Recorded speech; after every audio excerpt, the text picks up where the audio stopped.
어떤 사람들은 인간법 이야기 안 하고 철학은 뭐고 종교는 어디 있는가? 인간 이야기는 하나가요. 이렇게 이야기할 수 있는 거지만 그렇습니다. 인가라고 하면 다 같은 인가가 아니고 그 종교의 역량 자체에 비교해 봤을 때 수준 차가 극명해요. 그런 수준들을 비교 종교학적으로 우리가 이렇게 조사를 해보면 인가와 관련된 불교의 견해는 탁월한 거예요. 그래서 사실 우리가 인가 그러지만 인가에 다중 층위가 있어요. 인가에도 이 초품 수준의 인가가 있는가 하면 중품 수준의 인가가 있고 상품, 상상품 이렇게 이런 다중 층위를 인가 안에서 발견한 유일한 종교가 불교인 거예요. 그래서 불교가 인가에 대해서 이야기할 때는요, 진짜 전문가의 입장이에요. 다른 종교는 불교에 비하면 아마추어. 그 불교가 발견한 인과법의 다중층위론과 관련된 정보, 말은 어렵습니다만 설명도 별건 아닌데 간단하게 여러분들이 소개하면 기본적으로 인과의 첫 번째 단계는 우리가 흔히 이렇게 이야기를 합니다. 인과 상응의 법칙. 대개의 종교나 철학에서 인가를 이야기할 때는 이 좁은 인가의 수준을 벗어나지 못한 것으로 우리가 평가를 합니다. 그런데 불교는 이 인가 상의 법칙을 한 단계 더 정복을 해가지고 중품 인가를 발견하는 데서 모아줘. 그 중품 인가를 뜻하는 말이 인연이라는 말이에요. 인연 화합의 법칙입니다. 여러분들 인과라는 말도 들어봤지만 인연이라는 말도 들어봤잖아요. 이게 같은 인과법으로 큰 이 카테고리 안에서는 느끼지만 그 속에 들어가보면 수준차가 있는 거예요. 인과의 원인을 다시 세분에 들어가면 인과연으로 나뉘는 거니까 훨씬 더 정교해진 인과법이죠. 벌써 원인을 인과연의 두 가지 세분화된 인자로 인수분해 할 줄 아는 아이디어를 가진 종교가 없습니다. 실제 들어가보면 대개 그냥 인과법에서 머물러요. 그런데 여기는 인연과 화합의 법칙으로 그걸 정복하는 성공을 한 게 불교예요. 근데 이것도 중품에 불과하고 상품 인과법이 다시 그 위에 모습을 드러내거니와 그리고 우리가 흔히 상이상관론 그럽니다. 여러분들 오늘 들어주시면 되는데 상이상관의 법칙 이렇게 해갖고 라인을 맞추자고. 그래서 상이상관의 법칙 같은 경우는 딱 아닙니다. 원인과 결과는 방향성을 가져요. 원인에서 결과. 그죠? 그런데 결국에는 그 방향성이 쌍방향으로 역전될 수 있음을 밝힌 인과법이 상이상관의 법칙. 그래서 원인이 결과가 되고 결과가 다시 뭐가 된다? 원인이 될 수 있음을 밝힌. 예를 들어서 우리가 집을 지을 때 문을 동쪽에다가 낼 수가 있고 남쪽에다가 낼 수가 있잖아요. 그죠? 그때는 문을 내고자 하는 건축주가 원인이 되어갖고 문의 위치가 결과로 나타나잖아. 근데 동쪽으로 문을 내놓고 나면 앞으로 동쪽으로만 다녀야 돼. 맞습니까? 맞습니까? 문을 낼 때는 내 마음대로 냈지만 내고 나면 내가 거기에 종속이 된다. 그때는 문이 원인이 되어갖고 나의 방향이 결과로서 정해지는 거지. 아주 직감적인 사례긴 하지만 상상단이 어떤 뜻인가 하는 걸 조금 짐작할 수가 있겠죠. 고개 짐작할 때는 알아내. 그 정도 설명하고 이게 짐작되고 하지 않는 말들 하고. 그래도 우리가 이 강의라고 하는 것은 말하자면 강의의 기본적인 요소가 연결돼야 되거든. 그럼 어떤 주장을 하면 사례를 하나 들어드려야 된다, 안 들어드려야 된다. 이해하든 못하든 말이야. 그래서 내가 사례를 듣는 거야. 그러고 난 다음에 뭐라 그런다? 이해가 되시죠? 물어본다. 그럼 여러분들은 어떻게 해야 됩니까? 그리고 넘어가면 그렇게 넘어가야지 어떡할 겁니까? 앞으로 5년을 어떻게 버티려고 그러시겠어요? 근데 이 상이상관의 법칙이라고 해봤자 이게 뭐다? 상품인가의 뭔가 상상품인가의 법칙이 또 있단 말이죠. 그 상상품인가의 법칙이 뭔지 아시죠? 그러니까 초품이 뭐다? 인과 상의 법칙. 요거는 이제 요런 표시문을 외우는 것만 하더라도 의미가 있어요. 중품이 뭐다? 이는 화합의 법칙. 상품이 뭐다? 상이 상관의 법칙. 이 모든 법칙의 최종적인 일종의 종합파, 결정파, 종결파.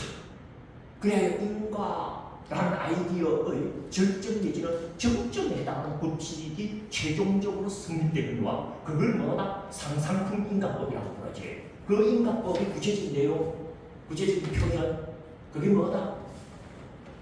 그게 뭐다? 연기의 법칙이라는 거야. 그러니까 들어본 이야기들입니다. 여러분들 뭐 인과라는 말을 안 들어보셨어요? 인연이라는 말을 안 들어보셨어요? 연기라는 말도 많이 들어보셨죠?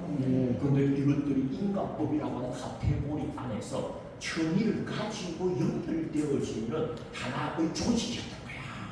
되겠습니까? 그래서 가장 낮은 수준 내지는 초보적인 수준이 인과상의 법칙.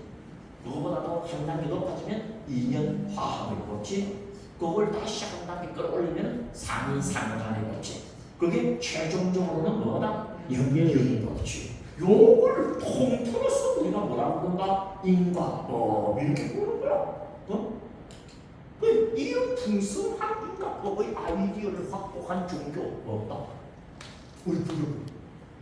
그러니까 부처님은 당연히 당신이 가르치는 뭐다? 인과법 위에 세워진 말하자면 종교신앙의 체계라고 합니다. 그럼 우리 부처님은 처음에 깨달음 얻으시고 당신이 종교를 불교라고 부를 생각이 없으셨어요. 법교라고 부르려고 그랬어요. 법교. 난 법을 쓰라고 법을 가르치는 자가. 그때 법의 내용이 뭐다? 이 불교는 원래 정치는 인과법교였을 경성이 있을 정도. 그래서 이런 걸 보고 이제 비교 종교학에서는 불교의 제일 명제를 뭐라고 한다? 인과법을 잊지 마라. 그러니까 불자로서의 사유를 할 때 가장 중요한 기본적인 사유의 말하자면 사유이 인과법적 사유를 한다. 어떤 사건을 대하더라도 뭐 결과는 원인이 뭘까를 질문해야 되고 원인 같으면 결과가 어떻게 될까를 예측해야 되는 거지. 아시겠죠? 그래서 이 인과법의 절정을 우리가 뭐라고 부를까? 연결의 법칙이라고 불렀고 연결의 법칙도 궁극적으로는 어느 법에 속하는 거다? 인과법에 속하는 거죠. 이걸 부처님께서 얼마나 대단하게 얘기했는가.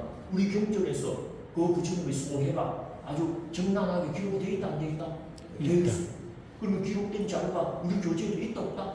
있어. 근데 몇 페이지 있는 줄 안다? 뭐란다. 왜안 보거나 생각했다? 91페이지 한번 보시면 91페이지. 91페이지. 부처님의 감동이 그게 아주 정당하게 표출되어 있습니다. 몇 페이지 보라고 했죠? 91페이지. 연고경이라는 제목의 경전 보입니까? 보입니까? 보이죠? 그 연고경 옆에 뭐라고 5글자 한자가 보입니까? 정황, 정남도하고 보입니까? 보입니까? 보이죠? 이 연결의 법칙을 정적으로 하는 인과법에 정통함으로써 부처님은 사소해 보일 줄 모르는 이 주변 정보를 사후 세계의 존재성과 관련된 직접적으로 끌어올리는 데 성공해버린 거야. 인과법만 제대로 그럴 줄 알면요 못할 게 없어져 버립니다. 왜? 어차피 직접적으로는 없거든 종교에. 그래도 주장은 해야 되는 있다 없다는. 근데 직접적으로가 없는데 어떻게 있다 없다는 결정 짓느냐? 인과법에만 능수능란하면 얼마든지 주장할 수 있다는 거야. 거기서 불교가 확 터져버린 거야. 그런 게 한 소식이고 그런 게 깨닫는 거예요. 그래서 이 부처님께서 그 깨달음을 얻으시고 그 감흥을 뭐라고 이야기했는지 한번 보자고요. 91페이지 여러분들 두 번째 단락 보면 부처님 말씀되어 있죠? 비구들아, 질문을 뭐라고 하고 있습니까? 연기란 무엇인가? 질문하고 있죠? 이 연기를 11가지 세트로 나눕니다. 12지분인데 둘씩 그러니까 11가지 세트가 되는데 지금 말해서 11번 연기에 대해서 강조하는 이야기가 나와요. 그 이야기가 뭐냐? 자, 연기란 무엇인가 해가지고 12, 태어남이라는 여러분들 넓음과 죽음이 있다 해놨죠? 그거는 연기를 11가지 세트로 나눴을 때 11번째 세트부터 지금 이야기를 한 건데 그래 가지고 연기 이야기야. 그러면서 그 연기를 뭐라고 이야기하고 있느냐? 열애가 출연하든 아니하든 그 말 보입니다. 지금 안에서 연기의 법칙은 부처님이 만든 게 아니라 내가 이 세상에 오든 안 오든 이 세상에 원래부터 있었다 없었다? 있어. 그런 걸 뭐라 그럽니까? 진리라 그러잖아요. 맞습니까? 맞습니까? 진리는 시간과 공간에 걸리지 않고 보편적으로 적용이 돼야지 진리라고 한다는 거 알고 있죠? 그렇다면 부처님이 이 세상에 오기 전에도 진리는 있었다 없었다? 있어. 부처님이 오고 난 뒤에도 진리는 여전히 존재한다 안 한다? 안 한다. 그럼 부처님은 뭐 하신 분입니까? 원래 있었던 진리를 깨달아서 우리에게 가르친 거에 불과한 거예요. 정면. 맞습니까? 맞습니다. 그죠? 정면주. 그러니까 거기에 대해 뭐라고 해놨습니까? 방금 보십시오. 그 개는 머물 때 법으로 머무는 것이며 법으로 결정된 것이다 이 말이죠. 요즘식으로 이야기하자면 과거이든 현재이든 미래이든 늘 진리는 상주한다 이 말입니다. 항상 진리는 존재하고 있었다 이 말이에요. 그래서 유래는 단지 뭐라고 해놨습니까? 이연으로부터 있다는 것이다 하면서 그것을 유래는 뭐 했다? 원만히 잘 깨닫고 그것에 잘 이르렀다 이 말이 있습니까? 없습니까? 있습니다. 원만히 잘 깨닫고 잘 이른 다음에 선언하고 가르치고 시술하고 내려놓고 드러내고 설명하고 분명히 한다. 지금 말해서 뭡니까? 원래부터 있었던 진리를 내가 깨달아서 너희들에게 가르쳤을 뿐이다. 이 이야기잖아요. 맞습니까? 맞습니까? 맞습니다. 기독교라는 종교를 창조신에 대한 신앙을 본질로 하는 종교라고 종교학자들이 이야기하는데 상대적으로 불교는 뭐라고 이야기하느냐? 진리에 대한 깨달음을 본질로 하는 종교다. 이렇게 이야기해요. 근데 그 진리가 뭐다? 연기법이 진리고 인간법이 불교의 진리였던 거야. 알겠습니까? 예. 종교학자들이 이미 잘 파악했어요. 불교는 뭐 어떤 종교냐? 인간법에 대한 깨달음을 핵심으로 하는 종교가 불교다. 왜? 진리가 인간법이고 연기법이니까. 그 연결고리 여러분들 알겠습니까? 여러분들?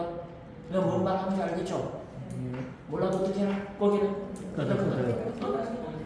쉽게 말해서 불교라는 종교 안에서 연기, 좀 크게 말하면 인과의 아이디어라고 하는 것이 얼마나 핵심적이고 본질적이고 알맹이며 에센스인가를 여러분들이 조금 공감해 주십시오.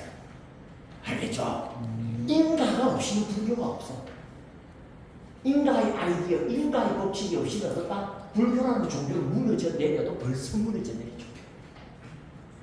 부처님 스스로 인가법 위에 세워놓은 종교가 불교라고 이야기하시는 게 여기도 우리가 그대로 반영되는 걸 우리가 볼 수 있어요. 그래서 전부 다 불교라는 종교는 어떻다? 인가법으로 재미를 톡톡히 본 종교.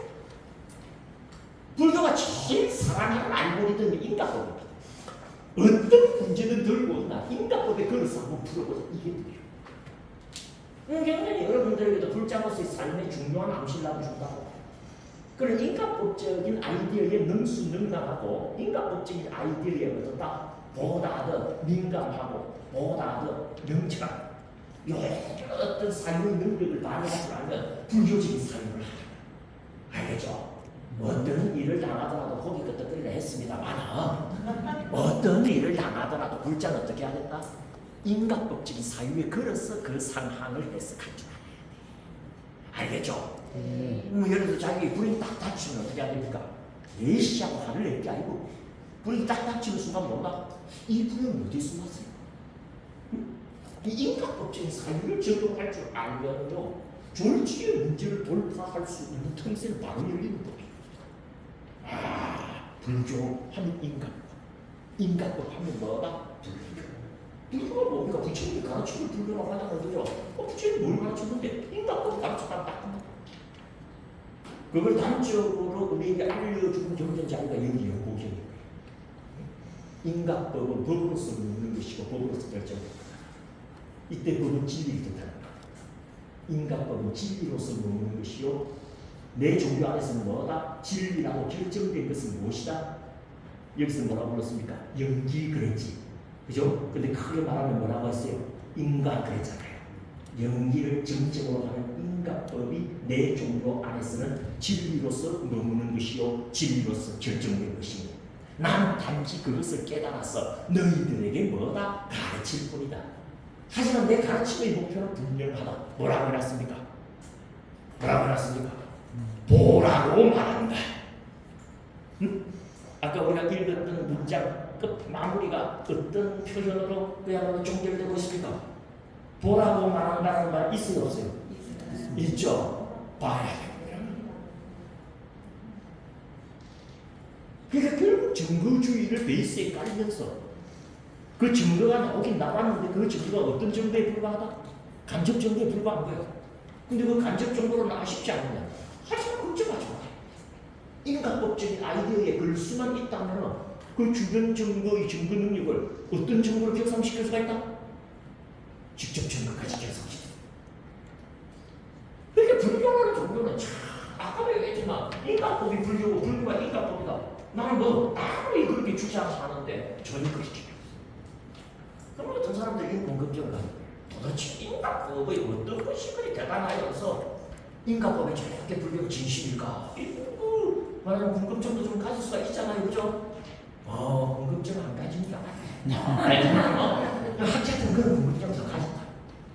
인간법에는 세 가지 중요한 공덕이 있기 때문에 인과의 아이디어만이 우리에게 제공하는 세 가지 공덕이 있어. 부처님은 이 공덕을 보고는 인간법을 포기하지 않으십니다. 인간법을 더욱 발전시켜갖고 어디까지 이르셨다? 영계의 법칙까지 간 거죠. 이게 초기 불교의 정점은 연기법이다 그러는데 사실은 대승불교도 연기법에서 정점을 맞죠. 그럼 이 연기를 정점으로 하는 인간법에 세 가지 공덕이 있는데 그 세 가지 공덕이 뭐냐? 첫 번째가 필연성입니다. 인간법의 세 가지 공덕 중에서 첫 번째는 뭐다? 필연성. 필연성이란 말은 반드시 벌어지는 걸 필연성. 그러니까 어떤 사건이 원인인 이상에는 뭐다? 결과가 반드시 벌어진다, 안 벌어진다? 이게 인간법이 우리에게 주는 첫 번째 공덕입니다. 벌어질 수도 있고 안 벌어질 수도 있다가 아니고 뭐다? 반드시 벌어지고 마는 것을 보고 필연성. 예를 들어가지고 아까도 이야기했습니다.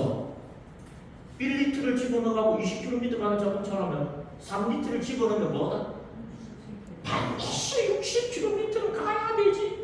갈 수도 있고 안 갈 수도 있다가 허용되지 않는다. 이 불분명한 혼란의 우주 속에서 틀림없는 게 하나 나타난 거야. 이럴 수도 있고 저럴 수 있는 게 아니고 뭐다? 그럴 수밖에 없는 게 나타난 거야. 그걸 묻는 아이디어가 뭐다? 인과법의 아이디어지. 이건 역으로 말하면 어떤 사건을 인과법에 걸 수만 있다면 뭐다? 그 사건이 원인인 이상 반드시 그 결과는 나타난다, 안 나타난다? 그러니까 여러분 선인선과라고 하는 말은 굉장히 무서운 말이고요. 선업을 지었을 때 선과를 받는 것을 인과법에 걸어버렸잖아 부처님이. 그 말은 뭐다? 선업을 지은 이상 반드시 선과를 받는다, 안 받는다? 받을 수도 있고 안 받을 수도 있다가 아니라는 거야. 반드시 받고야 만다는 거지. 혹여 이 생에 못 받으면 그래서 뭐다? 다음 생에 이월 해서라도 받고야 만다. 이런 불가해피성. 우회할래야 우회할 수 없고 피할래야 피할 수 없는 필연성. 이게 인간법이 우리에게 주는 확실성의 공덕이지. 그래서 무언가를 인간법에 걸었다라고 하는 순간 이야기는 다 바뀝니다. 결론이 조만간에 난다는 소리야. 그리고 두 번째 인간법이 우리에게 주는 공덕이 뭐냐? 여기 훨씬 중요해요. 예측 가능성이에요. 물론 필연성에서 나오는 개념이기도 합니다. 반드시 벌어지는데 그냥 반드시 벌어지는 게 아니라 어떻게 반드시 벌어지는지를 예측할 수가 있다. 예를 들어서 3리터의 기름을 넣으면 70kg도 아니고 50kg도 아니고 뭐다? 60kg 갈 거다라는 것을 굴려보지도 않고 뭐다? 미리 알잖아요. 이걸 우리가 뭐 했다 그런다? 예측했다 그랬지. 우리 부처님께서 주목한 게 이 예측 가능성입니다. 왜? 간접 증거를 직접 증거 수준으로 끌어올리려면 예측 가능성이 도움을 받지 않으면 안 됩니다. 왜? 결과는 아직 왔는지 안 왔는지 보지를 못했잖아. 다시 말해서 직접 증거는 확보됐다 안 했다? 이야기를 갖다 진지하게 듣는 듯한 표정은 괜찮지만요. 눈을 감고 보면 안 돼. 알겠습니까? 그래서 이야기가 뭔가 의미심장하고 해갖고 진지한 표정으로 듣는 표정이 있어 사람들. 알겠습니까? 그런 표정은 제가 받아들입니다. 예측이라는 게 미리 예측하는 그래요 안 그래요? 맞습니다. 미리 예측하는 게 뭡니까? 아직 안 벌어졌다는 거야. 아직 안 벌어졌다는 건 직접 증거는 아직 안 왔다는 거야. 우리가 갖고 있는 건 간접 증거뿐이라는 거야. 그 간접 증거로 직접 증거를 뭐 할 수가 있다? 그럼 예측 가능성인데 이 예측 가능성 자체가 필연성의 장엄을 받잖아. 예측한 대로만 되는 거야.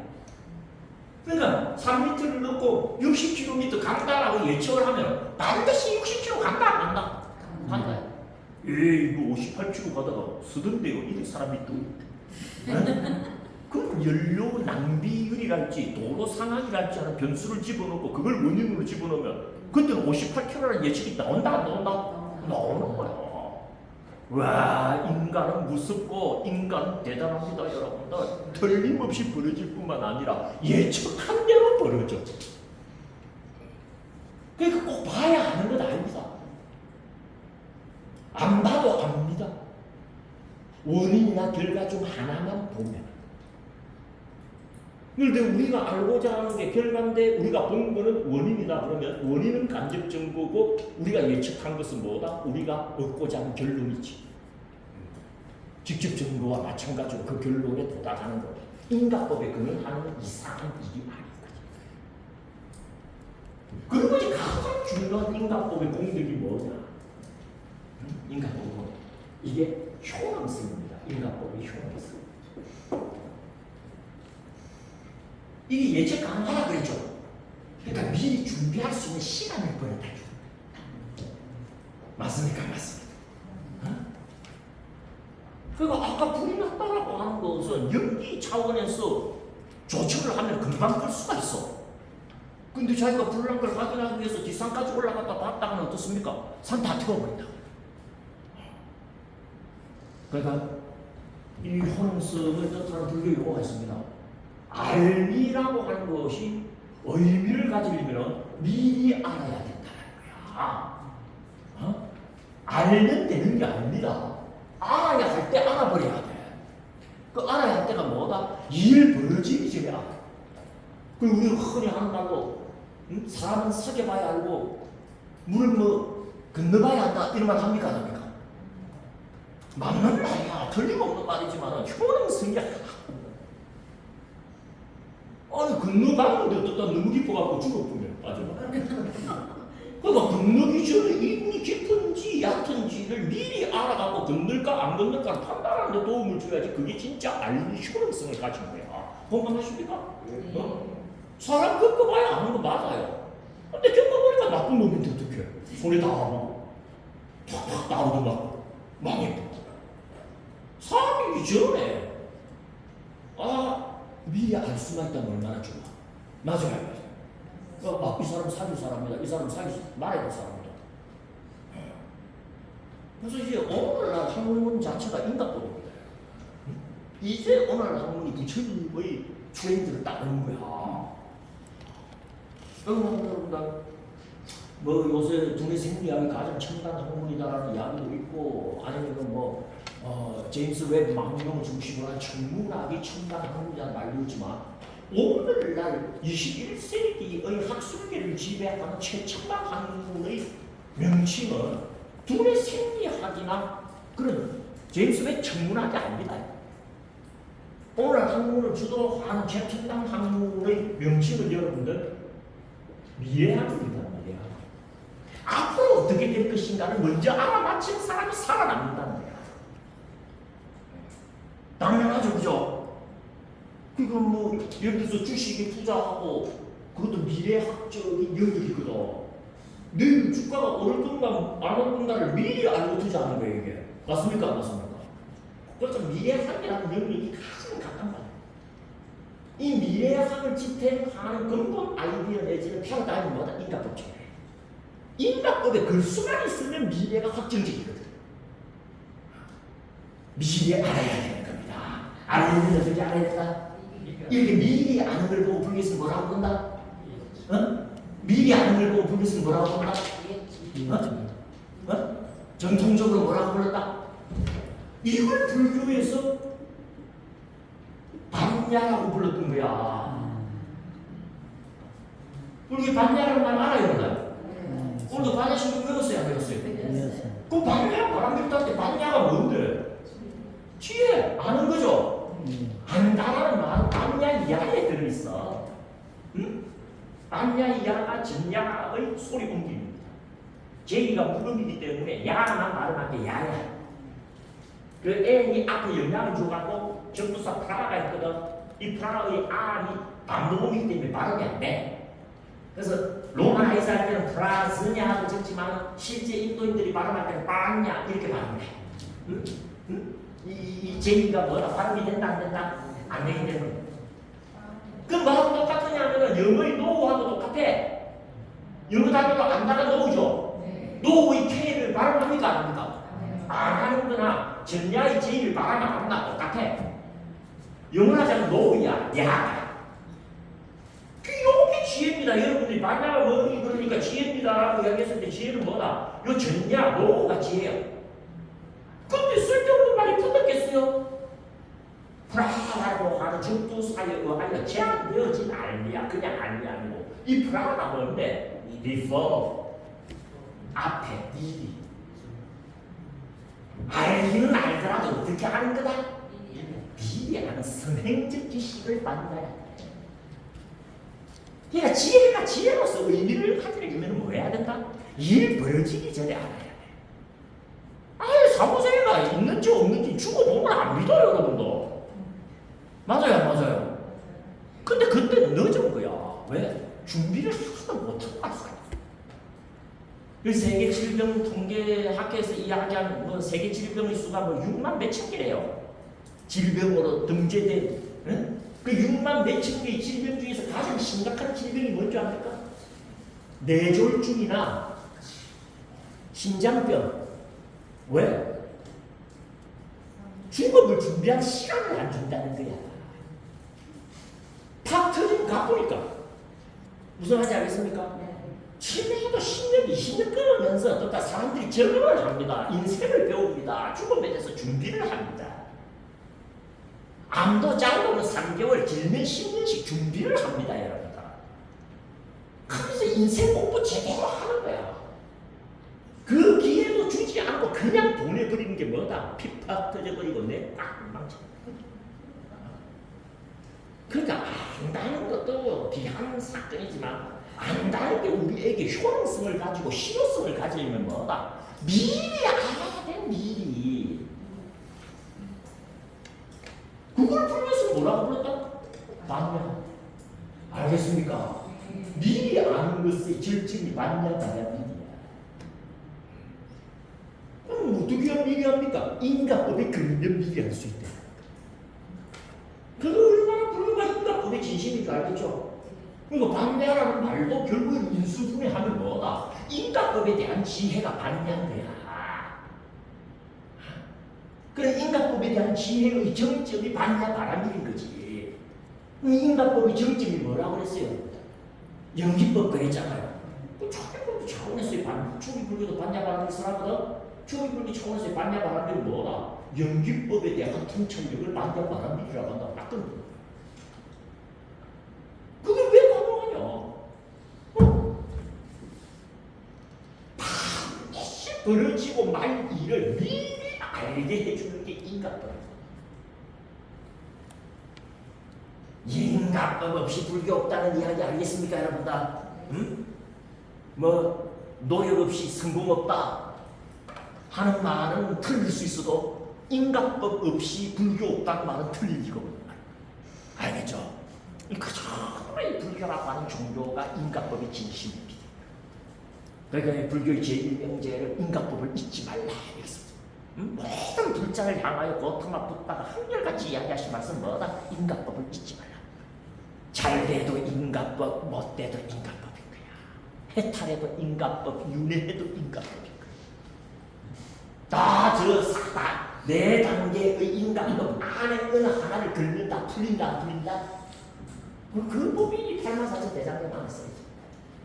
이 위대한 인가법을 드디어 그러면 이 주변 증거와 이 결론 사이에 한번 우리가 걸어보자는 거야. 알겠습니까?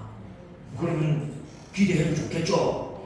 이야, 졸지에 3m가 60km 간다는 걸 안 굴려봐도 아는 것처럼 이 두 가지 주변 증거가 뭐다? 안 죽어봐도 사후세계는 있다는 걸 우리에게 알려줄 줄 모르는 거야.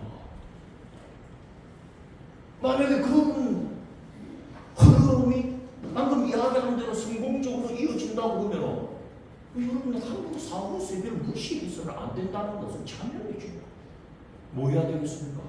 준비해야 됩니다.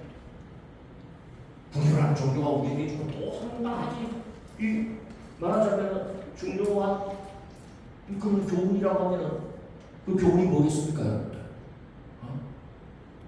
뭐다? 유비무환이라는 말 들어봤죠? 준비를 하면 걱정할 게 없다는 거야. 죽음조차도. 준비만 잘하면 걱정할 게 없어. 노후 준비 잘하면 노후 걱정 없죠? 그죠? 죽음이나 사후라고 하는 이 주제는 떠올리긴 싫지만 피해갈 수는 없잖아. 그럴수록 더 잘 준비해갖고 이 위대한 실존적 인생이 한 생을 살다가 끝낼 때는 어떻습니까? 그게 있을 사라지듯이 그렇게 무의미하게 사라졌으면 안 돼. 준비 잘 해갖고 그런 장엄된 그런 최후가 우리의 최후여야 되지 않겠어요? 그렇습니까? 안 그렇습니까? 이 인간법이 우리에게 그런 효능을 가져다 준다. 뭐만 잘하면 준비만 잘하면. 그렇게 준비를 잘하려면 뭐다? 미리 알아야 된다, 몰라야 된다? 저게 틀림없다는 걸 미리 알아야 된다. 자, 그럼 인간법에 여러분들 한번 걸어보도록 여러분들에게 한번 보여드리도록 하겠습니다.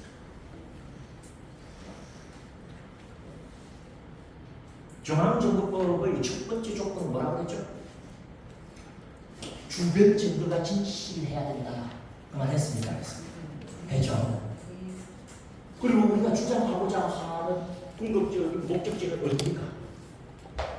사후세계가 일단 존재한다는 결론이겠죠?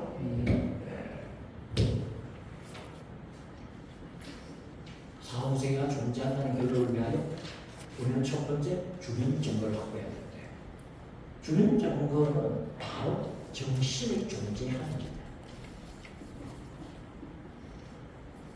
우리에게 의식활동이 자각되고 정신현상이 자각된다라고 하는 것은 여러분들 모두 지금 경험하고 관찰하고 있는 내용이죠.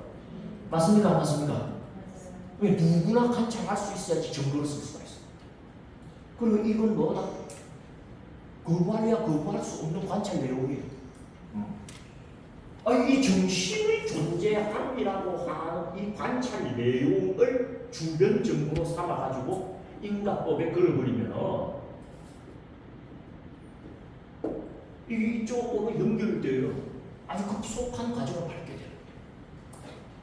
자, 그럼 인가법에 정신의 존재함이라는 걸 한번 걸어볼게요. 우리가 기본적으로 인가법에 근다라고 하는 것은 뭘 의미하는 말이냐?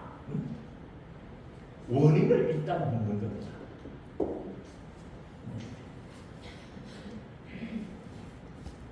인가법에 근다라고 하는 말은 원인일 때는 결과를 물어야 되는 거고, 결과일 때는 뭘 물어야 된다? 원인을 물어야 되겠죠. 그럼 지금 우리가 경험하고 관찰하고 있는 우리 정신은 결과론적인 사건이나 존재일까요? 원인의 존재 또는 사건일까요? 둘 다일 수 있겠죠. 그럼 둘 다 물어야 된다, 물어야 된다? 당연히 기본적으로 물어야 되겠죠. 그러니까 어쨌든 이 정신을 전제로 원인이 무언가는 물어야 된다, 물어야 된다? 물어야 되는 거야. 인과법에 그런다는 것은 기본적으로 원인이 뭐냐고 질문하고 결과가 뭐냐고 질문하는 거니까. 당연한 이야기예요. 그럼 자, 인과법을 근거하라고 하는 것이 원인이 뭐냐를 질문했다는 것은 다른 말로 하자면은 기원이 뭔가를 질문하는 거예요. 왜? 원인은 결과에 선행하니까. 원인이 있고 결과가 있을 것 아니에요. 그럼 원인이 뭐냐고 묻는 것은 이 결과를 선행하는 기원에 대한 질문하고 같은 겁니다. 그러니까 인과법에 입각하여 사유할 때는 원인을 일단 먼저 질문하게 되고 원인이 뭔가라는 질문은 기원이 뭔가라는 질문과 똑같은 내용이다. 이건 한번 생각해 보시면 그 말이 그 말이냐 하는 걸 느낄 거예요. 그럼 인과법에 간다는 게 궁극적으로 기원이 뭔가에 대한 질문이라고 한다면 정신의 존재함이라는 주변 증거를 인과법에 본다는 말은 정신의 기원이 뭔가를 질문하게 됩니다. 맞습니까? 맞습니까? 그럼 정신의 기원이 뭔가를 질문한다라고 하는 말을 우리말로 바꾸면 어떻게 된다? 정신은 어디에서 왔는가를 질문하는 거지. 맞습니까? 맞습니까? 기원은 어디에 있습니까? 그게 쉽게 말해서 사후세계와 관련해서 우리가 확보한 주변 증거를 인과법에 본다는 말은 대단히 평이한 문장으로 바뀌어서 아주 즐거워요.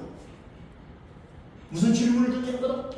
우리 정신은 어디서 왔는가를 질문하는 거죠. 그럼 질문했으니까 이제 답을 하려고 노력을 해야 되겠죠. 우리 정신은 어디서 왔을까요?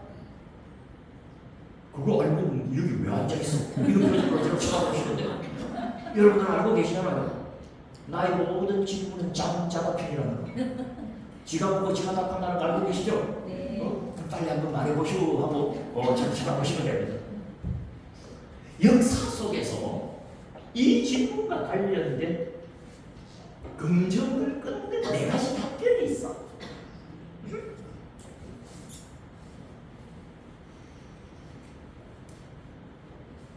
그게 뭐냐 그러면 첫 번째가 무에서 왔다. 이 네 가지 답변을 여러분들 들어보고 나는 저 네 가지 안에서는 답이 없고 나는 여기서 왔다고 생각한다 하는 게 있으면 저한테 한번 제출해도 좋아요. 근데 세계의 사상사 속에서 저 질문과 관련된 긍정된 4개의 캔디데이트 후보입니다. 다른 것들은 다 이리저리 또는 이런저런 이유로 각하되어 버리고 유일하게 정신의 기원과 관련하여서 살아남은 4개의 답이 있다는 거지. 그 답 중에 첫 번째가 뭐다? 어쩌다가 생긴 거다. 정신이 어디서 왔냐고 물어보니까 뭐라고 답했다? 어쩌다가 생긴 거다. 이걸 뭐라고 물었다? 무에서 왔다. 그리고 두 번째가 뭐다? 신에게서 왔다. 그리고 세 번째가 뭐다? 물질에서 왔다. 그리고 네 번째가 뭐다? 정신은 정신에서 온 것이다. 그럼 이제 여러분들이 이 질문에 대한 답을 얻기 위하여 열기를 처음부터 시작을 해도 돼. 하지만 아마 별 성과가 없을 가능성이 커요. 근데 역사 속에서 뛰어난 철학적 엘리트들이 저 문제와 관련해서 답을 모색해 본 다음에 가장 그래도 답일 것 같은 4개의 말하자면 선택지를 찾아낸 거지. 그 선택지가 지탄에 탄생해드린 저 4가지입니다. 저 4가지보다도 더 가능성이 큰 답을 누가 들고 올 수 있으면 들고 와. 내가 당연코 이야기하지만 그건 불가능해. 지금까지 수천 년 이어온 인간의 지적 역사를 깔보거나 가소평가하지 마시길 바랍니다. 아시겠습니까? 네. 그 인간의 지적 역사 속에서 이 주제와 관련하여 얻어낸 답은 4종류이니 첫 번째는 뭐다? 무에서 왔다. 두 번째는 뭐다? 창조 신에서 왔다. 세 번째는 뭐다? 물질에서 왔다. 네 번째는 뭐다? 마음에서 왔다. 이 사지선다하고 비슷한 이 문제에 또 하나의 아이디어가 적용이 됩니다. 두 번째 아이디어가 뭐예요? 기류 논증법 그랬죠. 기류 논증법은 뭐냐면 저는 이야기를 했습니다. 비유를 하자면 빵과 떡의 비유를 들어드렸습니다만 정규적인 기류 논증법의 소개를 간단히 소개해드리면 예를 들어서 A하고 B 중에 둘 중에 하나가 답이라고 했을 때 요 중에 답이 있어요. 요 네 개 중에 답이 있다라고 하는 걸 증거주의하여 증명해 보일 테니까 기다리라고. 만약에 이 둘 중에 하나가 답이라고 한다면 예를 들어서 여러분들 A가 답이라고 칩시다. 근데 A가 답임을 증명하기는 어려워. 우리 실력으로. 근데 B가 답이 아닌 것을 증명할 수가 있어. A가 답인 것은 증명이 잘 안 되는데 우리 실력이 모자라든지 기술이 모자라든지 관찰 내용이 모자라든지 근데 B가 답이 아닌 것은 확실히 증명이 돼. 그러면 뭐가 답이야? A가 답이지. 이걸 기준 논증법이야. 답 아닌 놈이 답 아닌 것을 증명함으로써 답이 답임을 증명하지 못해도 증명한 것으로 치는 게 기준 논증법이야. 어떻게? 괜찮은 아이디어입니까? 아닙니까? 그러니까 이놈이 범인임을 증명하지는 못하는데 요놈이 범인이 아닌 걸 증명할 수가 있는 거야. 그러면 요놈이 범인이다라고 말하는데 문제가 있다 없다? 여기 기준 역사 속에 이 네 가지 답을 찾아나놓고 붙여있고 이놈이 답이 아님을 증명합니다. 이놈도 답이 아님을 증명합니다. 증명은 관찰을 통해서만 효과를 얻어. 그 관찰은 누구나 관찰할 수 있어야 돼. 그런 고단위의 관찰을 통한 증명으로 무가 답이 아님을 증명합니다.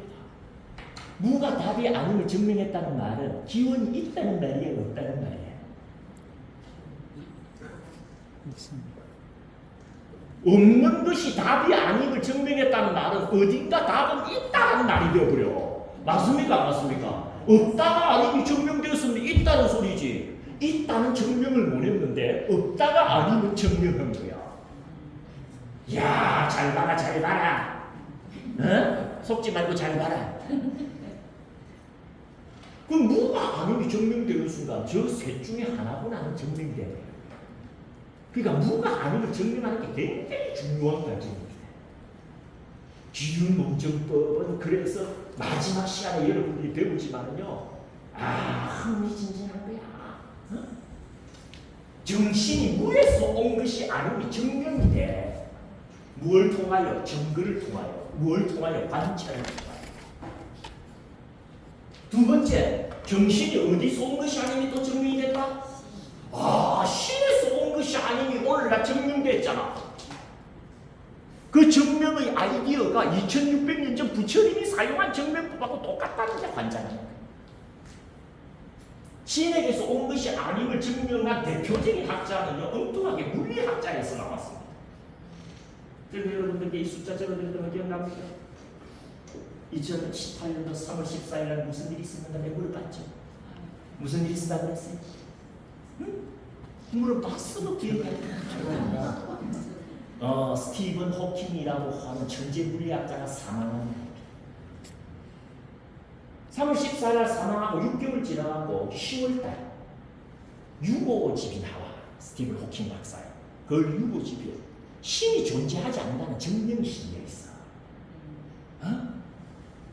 2018년도 10월 14일 날 오는데 그 책이 그 스티븐 호킹 박사의 신이 존재하지 않음에 대한 증명, 큰 질문에 대한 간단한 답변이라는 부제가 붙어 있어요. A brief answers to on the big question. 신의 존재 유무는 수양에 있어서 큰 문제의식이거든. 아주 간단하게 요점만 정리해갖고 신이 존재하지 않는 증명인데, 우리가 보고 놀랬잖아. 2600년 전 부처님께서 증명한 방식하고 똑같아. 그 스티븐 호킹 박사도 일으켰던 아이디어이자 부처님도 말하자면 그런 스타일의 증명을 했다라고 하는 자료 자체가 공개되어 있고, 경전 속에 당연히 공개되어 있고 그렇게 공개된 경전이 우리 교재에도 실려있다 안 실려있다? 실려있죠. 근데 몇 페이지에 그게 실려있는지를 안다 모른다? 모르죠.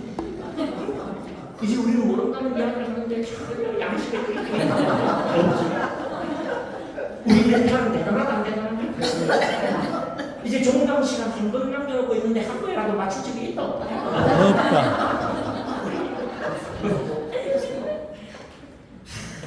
늘 이야기 드립니다. 출석만 하면 칭찬받는 포항경강 불교 세계 4대 명문이래. 이런 문제 안 맞습니다. 이 오후, 이 저녁에, 이 더운 날 수박 한 채나 잡수고 그냥 부재질을 하고 계셔도 시원찮은 시간에 그죠? 땀 삐질삐질거리면서 부처님 말씀 한마디 한번 들어보고 내 삶을 연결 보겠노라. 이 선하디 선한 마음을 일으키신 선하디 선한 선남자 선배인 여러분들이 모인 자리인데 명문이 아니고 뭐겠습니까? 여러분들은 당연히 칭찬받을 자격이 있다. 몰라도 된다. 다음 시간에 우리 그런 것도 이제 공부해요. 여러분들 이 신학자들 요새 대단합니다. 신의 존재 증명을 통하여 정신은 신에서 왔다라는 걸 논증하는데요. 이야, 이것도 불교를 얼마나 참고하는지 몰라요. 요즘 이 신학자 중에서 가장 꽉 맞는 신학자가 이런 분들은 좀 과언할지 모릅니다만, 검색창 처음 그냥 나옵니다. 리차드 스윈번이라고 하나 여러분들 처음 들어보실 거예요. 이런 거. 1934년생인데 이 사람은 이 개연적 기난 논증이라는 걸 통하여 신의 존재 증명을 했다라고 바꿔놨어요. 600년에 걸친 서구의 교부 철학 시대와 스콜라 철학 시대를 통틀어서 신의 존재 증명은 성공하지 못합니다. 그런데 신이다 하고 끝냅니다. 근데 이 사람 증명했다. 어떻게 증명이 뭐고? 아까도 이야기했죠, 여러분들. 개연적 개연적 유명합니다, 여러분들. 기난 논증이라는 게 있어요. 이게 뭐냐 그러면 여러분들, 부처님이 대단하시네요. 예를 들어서 김 씨가 아내를 좀 비유가 조금 상박합니다만 우리 스님이니까 한번 써볼게요. 살해했다 하잖아요. 이제 형사재판에서 이제 이걸 검사들이 입증을 해야 되잖아요. 근데 직접 증거를 있다 없다? 없는 거야. 그거 굉장히 비슷하고 어떤 방법을 쓰냐면요. 김 씨가 아내를 살해했다는 걸 갖다가 원정하기 위하여 검찰이 내세운 방법 중에 하나가 뭐냐? 이 개연적 기난 논증을 내세운다. 첫 번째, 어젯밤에 김 씨와 아내가 싸웠다. 두 번째, 김 씨가 큰 빚을 지고 있었다. 세 번째, 아내가 죽으면 그 아내의 재산이 모두 김 씨게 된다. 그래갖고 한 6개 이유를 쫙 들어. 그러면서 검찰이 뭐라고 했냐면요, 김 씨가 아내와 싸웠다는 이유로 살해했다고는 할 수도 없고, 김 씨가 빚을 지고 있다는 이유 하나만으로 아내를 살해했다고도 할 수가 없으며, 아내가 죽으면 재산이 김 씨게 된다는 이유 하나만으로 김 씨가 아내를 살해했다고도 할 수 없고, 어느 하나의 이유만으로 아내를 김 씨가 살해했다고는 볼 수 없지만, 이 여러 정황이 모이게 되면 어떻다? 김 씨가 아내를 살해했다라고 말할 수 있다는 논리야. 이걸 개연적 기난 논쟁 그럽니다. 나는 논리가 됩니까? 네 번째, 김 씨의 손에 피가 묻어 있었다. 그런데 김 씨의 손에 피가 묻어 있었다 하나로 김 씨가 아내를 죽였다라고는 증명이 안 돼요. 왜? 누군가 죽이고 한 걸 치우느라고 묻었을 수도 있으니까. 그런데 저런 게 몇 개 모이면은 어떻다? 모든 정황이 김 씨가 범인이라는 걸 향하여 가고 있잖아요. 그게 인계치를 넘으면 어떻다? 김 씨가 범인이라도 해도 된다. 이 논증법을 뭐라고 그런다? 개연적 기난 논증. 그래갖고 신이 존재한다고 말하게 하는 그런 개연적 자료들 내지는 데이터들을 엄청나게 갖고 와. 그리고 그래가 딱 됐다. 야, 부처님 당시에도 이 아이디어가 있었던 거야. 신의 존재 증명에. 그걸 부처님 깨버리시잖아요. 되게 이 종교가요, 옛날 종교라고 생각하면 안 됩니다. 요즘을 냈어야 새로이 뭐다? 인정받는 종교다. 그 아이디어가 그랬어. 이거 여러분들 어떻게 깨버린 줄 압니까? 부처님께서. 예를 들어서 이건 비유죠. 신이 존재한다라고 하는 것을 실제 상황에서 어떻게 해야 하냐면, 첫 번째, 금수저, 흙수저 문제가 있습니다. 출생. 두 번째, 사망. 세 번째, 우주. 네 번째, 미시세계. 이 차스님은 이 네 가지를 들어요. 여러분들 출생에 무슨 문제가 있냐면, 누구는 좋은 집에 태어나고 누구는 나쁜 집에 태어나요. 맞아요. 그죠? 그럼 왜 누구는 좋은 집에 태어나고 누구는 나쁜 집에 태어났을까? 그게 신의 뜻이다 하면 설명이 잘 된다. 그거 하나로 신이 있다는 증명이 안 돼. 그런데 아무리 열심히 일해도 여러분들 힘들게 사는 사람 있는가 하면 힘들게 안 했는데도 떵떵거리고 잘 사는 사람 있어요? 없어요? 있죠? 그럼 왜 그럴까? 우리는 어디 이야기하겠죠? 기독교는 뭐 이야기한다? 신 이야기하는 거야. 그게 신의 뜻이다. 그리고 이 우주가 우주론적으로 질서 있게 운행을 합니까? 안 합니까? 이 엄청난 스케일의 우주가 질서 있는 운행을 보이죠? 그 우주는 어떻게 이 질서 있는 시간적 공간적 운행을 할까? 답해. 신의 뜻이라면 답이 된다. 신의 뜻이라면 답이 된다. 그리고 미시세계를 보면은요, 운동량과 위치를 정할 수 없는 불확정성의 원리라 그래가지고 기묘도가 엄청나게 적용이 돼요. 왜 미시세계는 저렇게 기묘할까? 신의 뜻이라면 답이 됐어요. 다양한 출생의 문제도 신의 뜻이다 그러면 답이 되고, 결론이 없는 듯한 죽음의 문제도 신의 뜻을 갖다 대면 답이 되고, 우주론적인 생성과 소멸의 문제도 신의 뜻을 갖다 대면 답이 되고, 미시세계의 기묘함의 문제도 신을 갖다 대면 답이 되고, 모든 종교적 문제를 다 들고 와봐 신의 뜻을 갖다 대면 다 답이 되지 않느냐는 거야. 그럼 신이 있다고 해야 되니 없다고 해? 있지. 이거 한번 깨봐요. 저 개연적 기간 논쟁 한번 깨봐. 못 깹니다. 저거. 모든 종교와 관련된 문제 뭐든지 들고 와봐.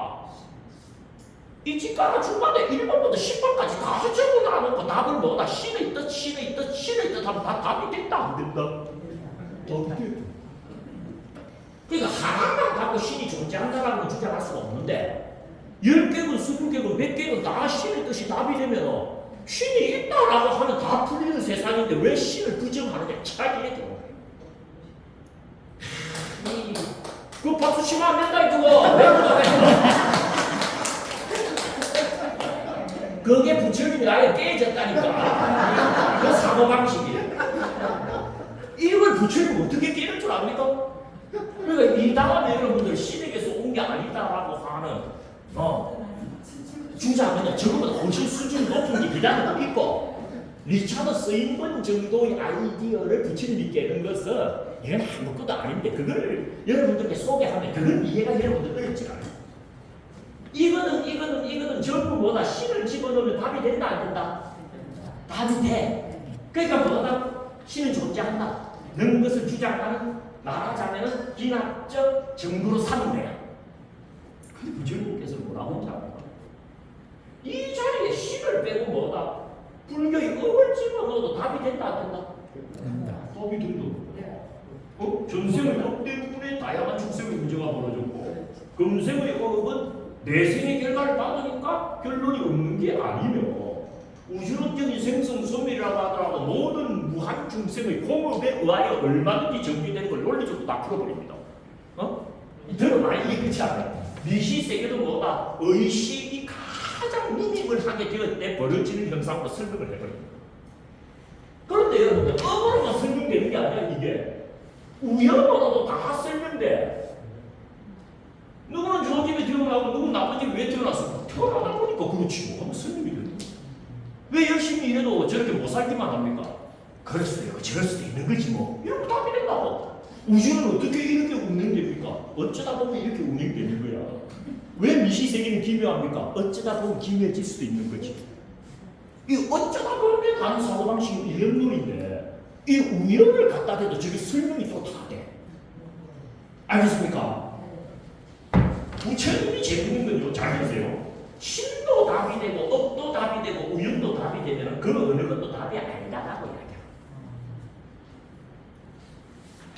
그 어느 하나만 이 모든 걸 설명할 수 있으면 그걸 답으로 인정할 수 있지만 이걸 설명하는 답이 여러 가지가 있을 때는 그 어느 것도 정답으로 삼을 수 없다. 진실 논쟁에서는 뺍니다. 그 유명한 다수 실현 논변이라는 거야. 멀티플 리얼라이즈 빌리티라는 건데 여러분들 그걸 오늘 이야기해봤자 아무 소용이 없을 거예요. 비유로 이야기하자면 병과 병따기. 병따기라는 게 존재합니까? 합니까? 병따기가 있어요 없어요? 진리 논쟁은 법정에서는 병따기는 없다가 답이에요. 왜? 병따개만이 병을 딸 수 있으면 병따개는 존재한다고 할 수 있지만 병따개가 아니더라도 병 딸 수 있는 것이 여러 개가 있으면 뭐가 병따개는 없는 거라. 숟가락에서도 병을 따니까 안 땁니까? 어? 그럼 숟가락이 병따개예요? 그 순간 병따개 맞지? 숟가락은 숟가락이지. 그죠? 에이, 같네요. 병따개야? 나는 병따개로 병을 잘 따요. 병 위에 올려놓고 탁 치면 따진다고. 병뚜껑으로 병을 잘 따죠. 병뚜껑에 올려놓고 탁 치면 탁. 그럼 병뚜껑이 병따개예요? 알겠죠 여러분들. 그러니까 어떤 목적을 실현할 수단이 많으면 그 하나의 수단만을 그 목적 달성의 방법으로 삼지 않는다는 거야.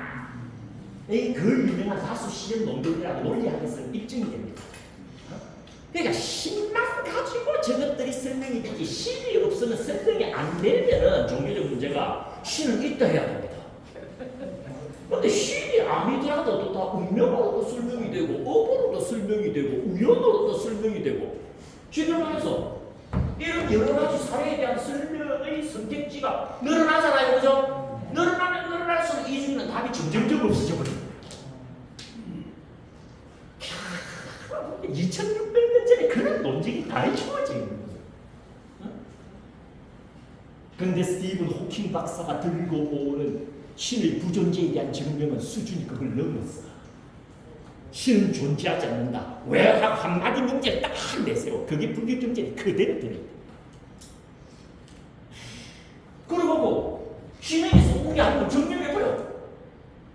그리고 우리가 3개월 내내 공부한 게 물질에서 온 게 아닌 걸 증명했잖아. 맞아요.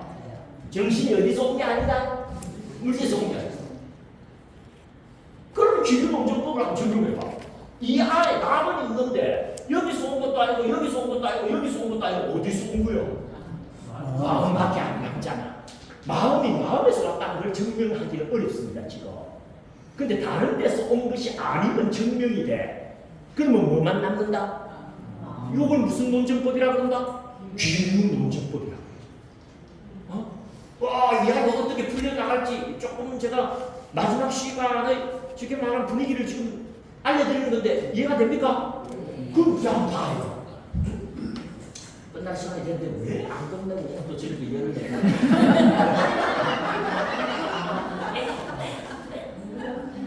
종강 시간 여러분들 꼭 좀 넣으시라고.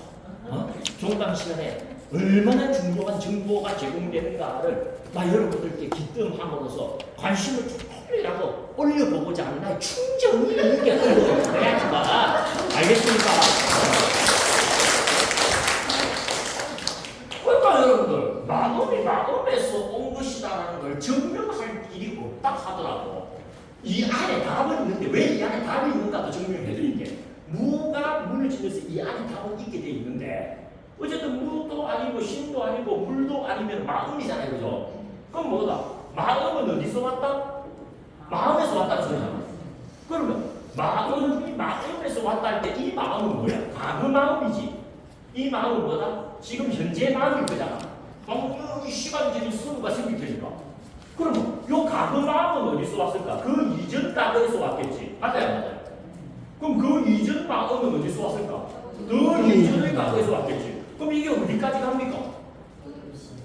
이 생명 시작할 때의 첫 번째 찰나의 마음에서 일단 왔겠지. 맞아요, 맞아요.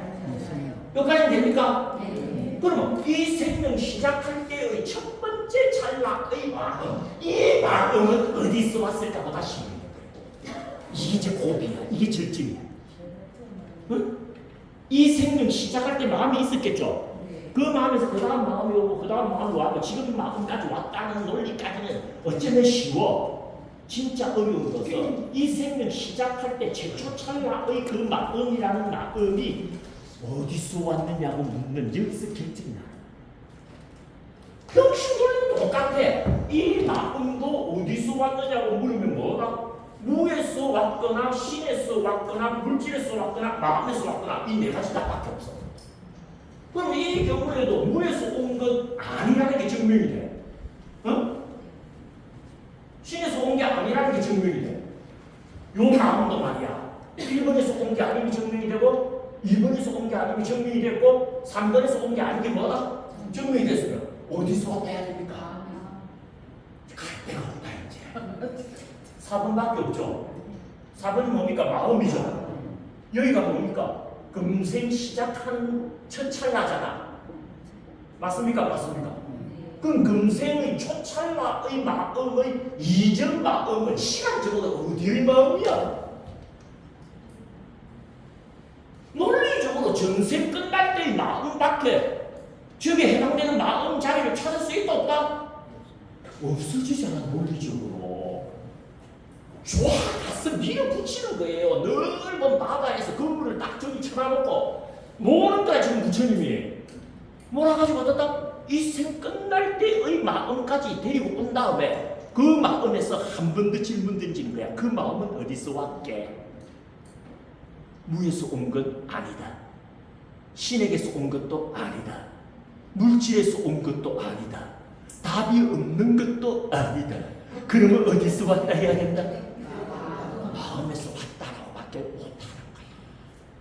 그래서 마음에서 온 걸 직접적으로 그걸 가지고 증명한 건 아니지만 다른 것이 아니다를 증명함으로써 어떻다?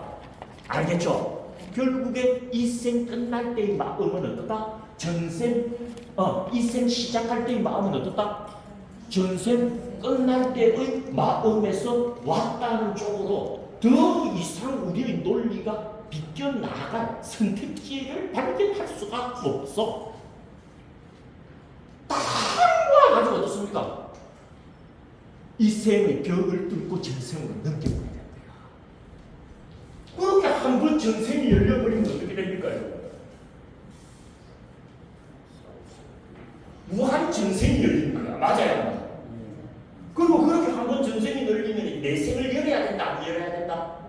왜? 현생이 전생이 내 생이니까 이미 이 현생의 내 생도 열어야 된다, 안 열어야 된다? 열어야 된다. 그러면 뭐가 된다? 사후 세계는 있다고 해야 된다, 없다고 해야 된다? 야, 물론 여러분 정확하게 제가 브리핑을 했는데 아직도 조금 그렇게 봐야 되나 하는 그런 어떤 미진함이라고 할까? 그런 어떤 느낌 여러분들 느껴질 줄 모릅니다만 그런 것까지 싹 정화해버리고 사후세계의 존재함에 여러분들 마음을 활착시키게 하는 완벽한 아이디어를 갖추고 있는 중이에요. 그 정도 완벽하지 않으면 이야기를 꺼내지도 않아요. 말을 갈라치면 분명히 이야기하고 분명히 말할 수 없으면 침묵하라. 이게 불교입니다. 두 줄이 이제 말을 갈라치면 분명히 이야기하라는 부처님이 사자고 제가 최선을 다해서 여러분들께 브리핑을 해야 됩니다. 그래서 사후세계의 존재와 관련하여서 의미 있는 수준의 확신을 여러분들께서 전부 공유하고 갈 수 있도록 그런 마지막 논리 마지막 컨텐츠 최선을 다해서 준비해 놓을 테니까 기대하고 고대하시기 바랍니다. 아시겠습니까?